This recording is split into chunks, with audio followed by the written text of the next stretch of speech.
నమస్కారం ఈటీవీ 360కి స్వాగతం. ముందుగా ప్రధాన అంశాలు. పెట్టుబడులు పెట్టాలని టర్కీ సంస్థలకు ప్రధాని ఆహ్వానం.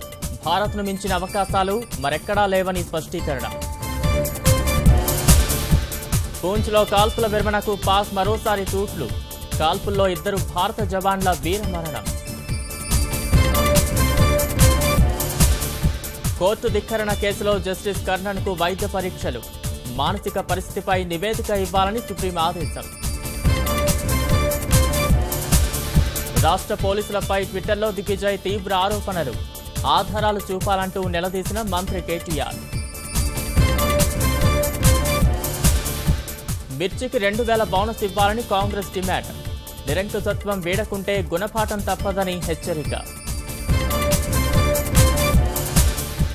ఖమ్మంలో అరెస్టు చేసిన రైతు కుటుంబాల్లో ఆందోళన. కోర్టులకు వెళ్లైనా విడిపిస్తామని జానారెడ్డి భరోసా. టెక్సాస్లో టోర్నడోల బీభత్సానికి 14 మంది బలి. భారీగా ఆస్తి నష్టం, 5000 భవనాలు ధ్వంసం. వెండి తెరకెక్కనున్న పీవీ సింధు జీవితగాథ. అందరికీ స్ఫూర్తంటూ నిర్మాత సోనూ సూద్ ప్రశంస.